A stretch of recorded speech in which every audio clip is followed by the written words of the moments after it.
La guerre des forces armées de la République démocratique du Congo et les rebelles du mouvement du 23 mars M23, soutenus par l'armée rwandaise RDF, continuent toujours à parler d'elles-mêmes dans les territoires de Rutshuru, Nyiragongo et Masisi, dans la province du Nord Kivu. Nous sommes à l'est de la République démocratique du Congo. La nuit du samedi 21 au dimanche 22 janvier 2023 dernier, quelques éléments rebelles du M23 se sont désolidarisés de l'idéologie de ces groupes qualifiés de terroristes par les gouvernements congolais. Ceux-ci sont rendus volontiers à la base de la MONUSCO de la cité de Kiwanja, à territoire de Rutshuru de la province du Nord Kivu. L'opération n'a pas été facile pour ces citoyens congolais qui faisaient partie de la rébellion du M23, instrumentalisée et appuyée par les Rwandais, pays voisins de la République démocratique du Congo, comme l'affirment toujours les gouvernements congolais et différents rapports d'experts des agences internationales sur la sécurité de la partie est de la RDC. Selon les informations à notre possession, c'était vers 23h du samedi dernier que ces combattants avec leurs armes ont abandonné les postes qui leur étaient attribués pour garde et se sont dirigés vers la base militaire des casques bleus de la MONUSCO pour s'y rendre. Aperçus par leurs compagnons du M23, ils ont été pourchassés et s'en ont suivi des échanges de tirs au cours desquels l'un d'entre ces déserteurs a perdu la vie. Les rebelles du M23 ont déjà érigé plusieurs positions aux alentours de la base de la MONUSCO de Kiwanja dans le but, je suppose, d'empêcher Olaire de déposer les armes. C'est ainsi que parmi ceux qui voulaient se rendre ce samedi de la nuit, l'AID a été abattu devant la porte de la MONUSCO par les autres qui voulaient les empêcher. Nous a confié une source dont nous taisons les noms pour des raisons sécuritaires. Plusieurs habitants de l'agglomération de Kiwanja confirment avoir entendu des coups de balles pendant près de 30 minutes du côté de la base de la MONUSCO en plein milieu de la nuit du samedi au dimanche 22 janvier. Stomaté que les rumeurs des militaires qui se seraient rendus a commencé à circuler par les proches des rebelles avant que la nouvelle du corps des militaires abattus ne soit confirmée. Aucun habitant ne peut en parler librement dans les cités de Kiwanja et Rutshuru Centre, vu la terreur dans laquelle les M23 règne sur place. Mais un acteur de la société civile que nous avons contacté précise qu'il ne s'agit pas de la première vague. Il y a d'autres rebelles qui s'étaient déjà rendus avant que les M23 encerclent la base de la MONUSCO, en tel est le cas actuellement. Nous espérons que cette organisation des Nations Unies ne se laisse pas intimider par ces terroristes qui seraient prêts à les prendre pour les exécuter, explique notre source. Pour l'instant, le mouvement du M23 ne s'est pas officiellement exprimé sur ces situations qui joueraient à sa défaveur. C'est un activiste des droits humains de la province du Nord Kivu qui s'est exprimé sur la question à Tazama RDC ce lundi 23 janvier. Cette désertion des jeunes congolais de la rébellion du M23 est la preuve que les différents messages d'appel au patriotisme relayés dans des médias par les activistes du Nord Kivu et surtout les discours du président Tshisekedi et des membres de son gouvernement, rappelant que cette guerre ne vise qu'à satisfaire les intérêts mesquins de Paul Kagame, président du Rwanda, ne tombe pas dans les oreilles des sourds. Celui-ci appelle par la même occasion tous les autres Congolais qui, de près ou de loin, seraient en collaboration avec ces groupes terroristes de réfléchir deux fois et se poser la question sur ce qui sera leur avenir au moment où Kagame les aura lâchés, situation qui arrivera coûte que coûte.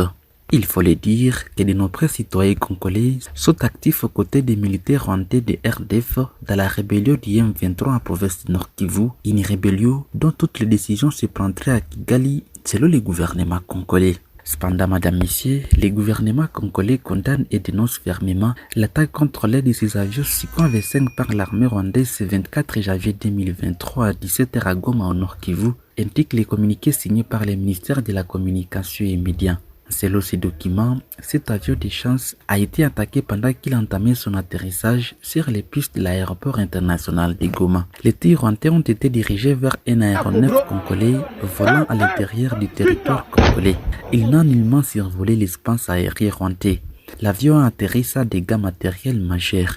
Cette attaque s'ajoute à l'offensive déclenchée ce matin par l'armée rwandaise vers Kichanga et immédiatement repoussée par les forces armées de la République démocratique du Congo FARDC, précise les communiqués. Dans l'entretemps, ajoute ces documents, il est observé des colonnes des militaires de l'armée rwandaise à provenance du Rwanda pour renforcer les positions de Kibumba et Bwito à prévision d'autres actions criminelles, indiquent les communiqués. Le gouvernement congolais dit considérer cette énième attaque du Rwanda comme une action délibérée d'agression qui équivaut à un acte de guerre, n'ayant pas pour objectif que de saboter les efforts en cours de la mise en œuvre des actions convenues dans le cadre des processus de Luanda et Nairobi pour la restauration de la paix à l'est de la République démocratique du Congo et dans la région des Grands Lacs.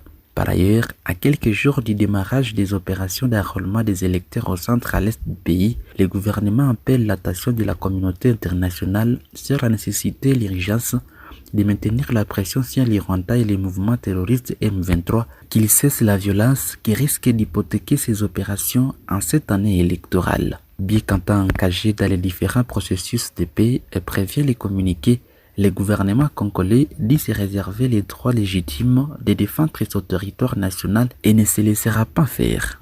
Pour sa part, les Rwandais accusent la République démocratique du Congo d'agression.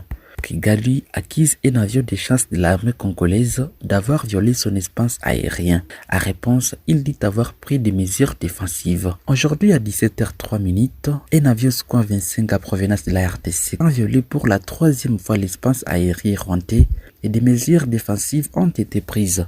Les Rwandais demandent à la RDC d'arrêter cette agression, disent les autorités rwandaises dans un communiqué. À la même heure, un des avions de chasse de FARDC a été touché par un missile alors qu'il amorçait son atterrissage à l'aéroport de Goma. L'appareil enflammé a pu se poser sur la piste de l'aéroport de Goma. Des témoins affirment avoir vu un camion anti-incendie intervenir sur la piste pour éviter que l'avion ne s'enflamme, étant donné qu'il semble avoir été touché.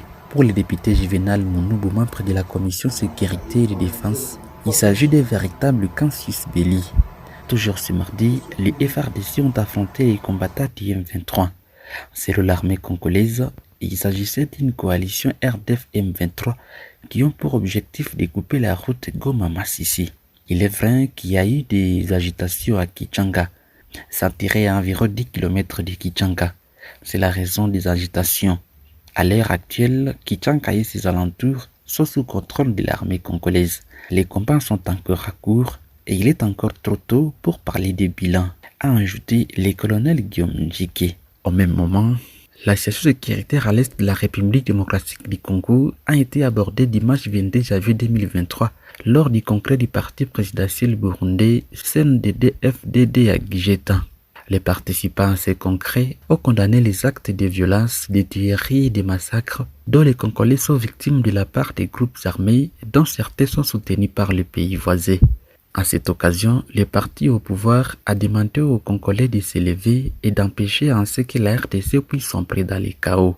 Il a également demandé au Rwanda de remettre au Burundi le présumé putschiste exilé dans ce pays depuis 2015. Il faut signaler que la rencontre prévue ce jeudi à Doha au Qatar entre Félix Tshisekedi et Paul Kagame a été annulée après le refus du président congolais qui ne souhaite plus négocier avec celui qui commandite la violence contre son peuple. Mesdames et messieurs, merci de rester fidèles à Afro Ifodissa 43. N'oubliez pas d'activer la petite cloche de notification pour ne rater la prochaine de nos vidéos. Likez, partagez nos vidéos et surtout, n'hésitez pas à nous laisser votre commentaire. Je suis Richard Mali Rokakouli pour Afro Ifodissa 43.